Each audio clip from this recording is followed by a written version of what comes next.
Now, your Storm Tracker 13 forecast first, sponsored by George Sink Injury Lawyers. And we have seen scattered showers and a few thunderstorms across the area. Viper 13 real-time radar right now showing most of the activity east of I-95, most of it offshore and starting to move away. Strongest stuff still down off of Georgetown, but that's pushing off to the southeast as well. And the lingering few showers will be winding down here as we head through the next couple of hours. Temperatures in the 70s and 80s right now, warm and humid, and it will stay on the warm side overnight tonight in the 60s. Back in the 80s tomorrow. I'll let you know if we'll see any more rain tomorrow coming up in a few more minutes. Coverage you can count on at 5 starts now. Community members are concerned about the condition of one local cemetery. Coming up next at 5, you'll hear those concerns and why the cemetery has historical significance. And we have new details on the death investigation surrounding Murdaugh family housekeeper Gloria Satterfield. You'll hear from the Satterfield family attorney. Then a little later on News 13 at 5:30, Chris Parks will join us as one local college softball team gets ready for the national championship. And thanks for joining us at 5. I'm Bob Gibet. And I'm Megan Miller. And first up this Monday, after seeing its physical condition in certain areas, some community members are concerned about a historic cemetery in Robeson County. News 13's Maya Lockett live right now in our newsroom with more on those concerns. Maya. Megan and Bob, the Fairmont Memorial Cemetery is a segregated cemetery that has two sections, a Caucasian side and an African American side. Relatives who loved ones are buried at the cemetery say this is a reflection of the deep history of segregation.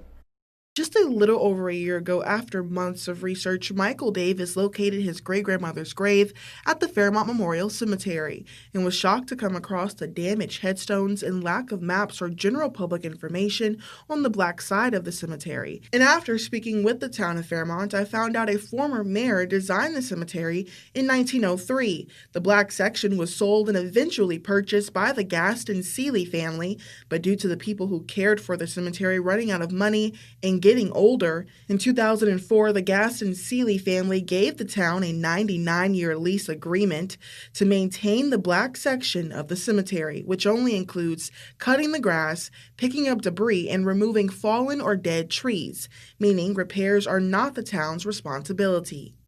It's great that they're cutting the grass. That's one big thing, but it's more that could be done, and not just from the city standards, but just the community itself. They can also pitch in, if they could, even survey just the land, actually create a decent mapping system where you can identify those who are already here and then you can fill in the gaps. Coming up on News 13 at 6, more history about the cemetery and how the town has been trying to preserve its historical significance for years. Reporting live from the newsroom, Maya Lockett, News 13. Maya, thanks for that live report. Moving to your crime tracker, the Robeson County Sheriff's Office is working a death investigation on Bowie Mills Road just south of Red Springs. It's being investigated as a homicide. That's about all we have right now. Count on News 13 and WBTW.com, though, for updates. This is the 4th homicide investigation, though, in Robeson County in the past 4 days. And in a News 13 update, police arrested and charged 2 people, all in connection with a deadly shooting in Little River. According to warrants obtained by News 13, 20-year-old Haley Taylor and 18-year-old Elijah Herbert are charged with murder and accessory after the fact to a felony. They allegedly shot and killed 40-year-old Sadia Saline this past Thursday at a home on Plantation Drive. A third suspect also faces murder and other charges in connection with their case, but police have not officially released their name quite yet. They allegedly shot a second victim who survived. At last check, Taylor and Herbert remain in jail without bond. In Florence, the investigation continues into a drive-by shooting that happened at around 7 o'clock on Saturday night outside of a home on West Dixie Street. The Florence PD says a car drove by the home several times and then shot at a group of people in the driveway. People in the group then shot back, but amazingly, no one was hit. Police later arrested one Marquise McKnight. He's 18 from Florence. He's charged with attempted murder. We're also told to expect more arrests in this case. For the first time, we are seeing investigative reports and hearing audio interviews connected to the 2018 death investigation of Alec Murdaugh's family housekeeper. Gloria Satterfield's death at the Murdaugh home was initially ruled an accidental trip and fall that was believed to have been caused by the family dogs. Riley Benson, though, reviewed the latest information and heard from attorneys earlier today.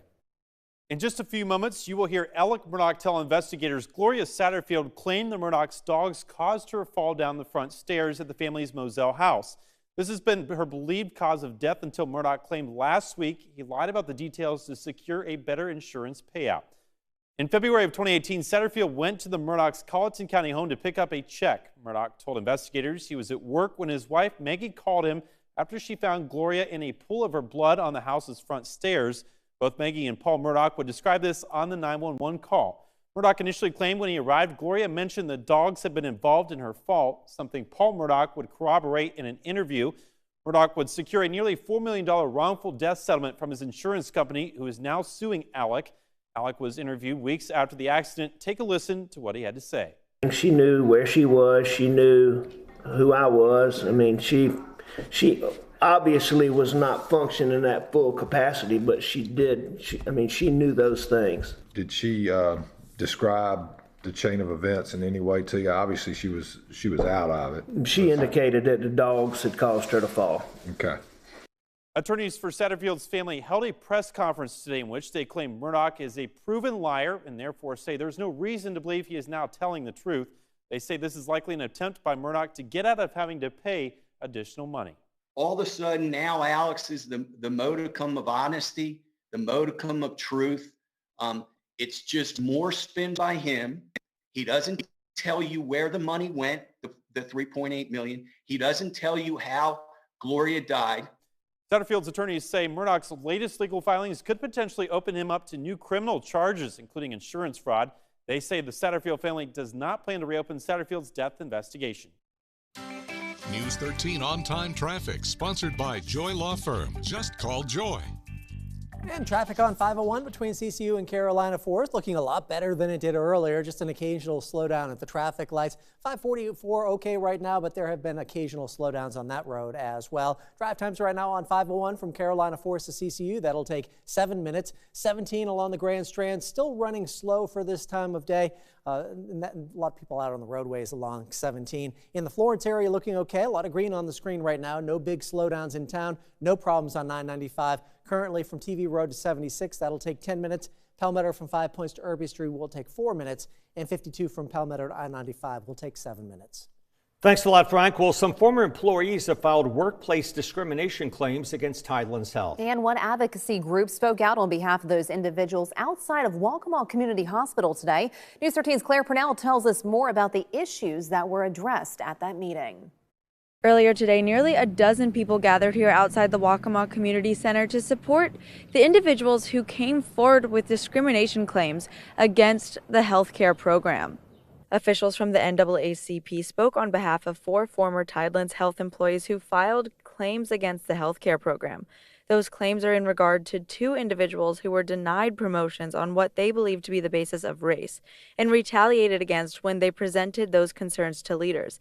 The others were mistreatment due to race and feeling like their qualifications were not respected, and removing someone's position and declining to provide alternative roles as they had for others in the past. Coming up in the next half hour of News 13, you'll hear the details behind one of those claims from the NAACP president. Reporting in Murrells Inlet, Claire Purnell, News 13. Claire, thanks so much. An online resource can help you find out which companies are planning some major layoffs. A federal law called the WARN Act requires employees to give a 60-day notice for closings and layoffs. In the state of South Carolina, most of those companies are in the upstate Midlands and Low Country. The only company that we found in our general area is Stanley Black & Decker in Sherrall. That SC Work says that company is going to start layoffs next week and is set to close in November. And in North Carolina, now that Republicans have voted to restrict abortion, Democratic Governor Roy Cooper is trying to convince one of them not to override him after he vetoes the bill. This all comes after some Republicans said they would not support new restrictions. Governor Cooper says he's going to call attention to that and will travel to their districts this week with doctors and others to talk about the bill's impacts. It'll restrict abortion after 12 weeks, with some exceptions beyond that. It also puts new regulations in place before 12 weeks, like additional in-person doctor's visits and reporting requirements to the state. Cooper is focusing on 4 Republicans who talked about preserving access to abortion during last year's campaign, but Republicans say they worked for months to come to a compromise among themselves and believe the bill will survive a veto. A lot of people made a lot of assertions, promises, and statements on the campaign trail about their position on abortion. And I think that what he's trying to do is just keep them accountable. The governor put pressure on members of his own party to vote against their consciences and apparently was successful. And now he's pressuring people that are not members of his party. The governor has until Sunday to take action. He's planning to use the time between now and then to highlight what the bill actually does, since Republicans unveiled and passed it in less than 48 hours. Once he does veto it, Republicans could attempt to override him as soon as next week. Well, the U.S. continues to prepare for a surge of migrants at the southern border. Coming up on News 13 at 5, why some lawmakers, though, say the Border Patrol is not ready. However, Frank is ready to give you your most accurate forecast. All this and a whole lot more when News 13's local coverage you can count on continues.